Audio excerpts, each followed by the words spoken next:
Hello, everyone. It is quite an amazing day. It is April 10th at 5:07 on a Wednesday hump day. We had one day of a sell-off, and once again, like we saw last week,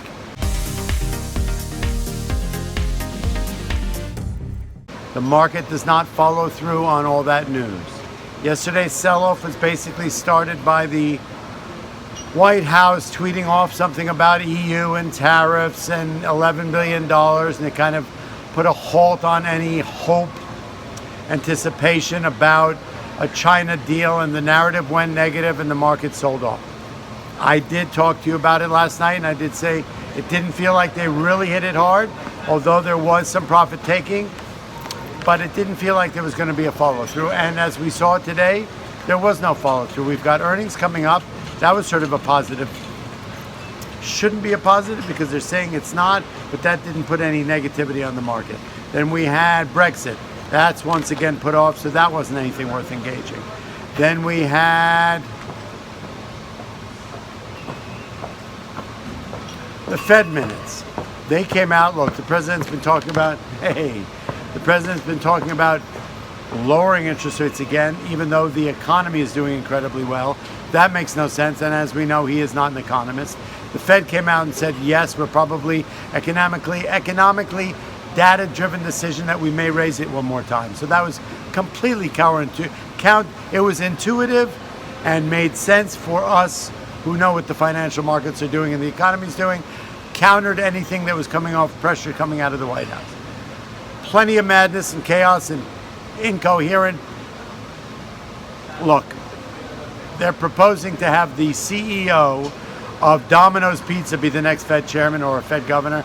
That makes no sense. So whatever's coming out of Washington is incoherent. It makes no sense.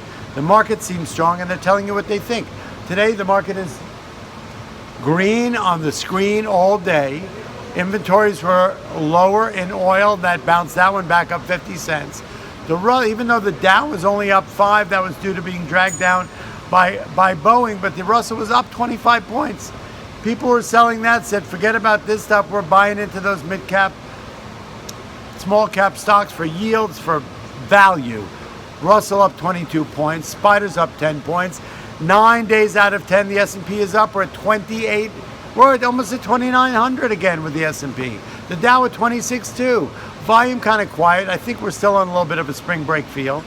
But April's proven to be an incredible month. 2 small down days, one on the yield inversion story, and that didn't last. One on the EU tariff story, and that didn't last. Even with projected earnings of down 2.5% coming in, starting on Friday with the financials, this market still roars off. So don't be concerned. It feels like it's going to be solid. All that being said, even with crazy narrative coming out of the White House, this market still forges on.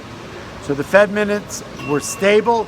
Even for a Fed day, the market did bob and weave and get bounced around like a seagull in a hurricane, as always happens on Fed day. They ended up coming in with a buy program. Market rallied into the close, and we did close at the highs of the day, and it was a beautiful close. Cooperative in my world. Dow up an odd lot, dragged down by Boeing. Volume mediocre. Transports up 50. Russell up 20, up 22, up 22, up 22, and that seems sizable. The S&P up 10 points, 9 days out of 10. We're on the road to glory here, ladies and gentlemen. Let's stay with it. Inside Verstop, NYSE Einstein, or the Einstein of Wall Street. Giddy up. I love you. I'll see you tomorrow.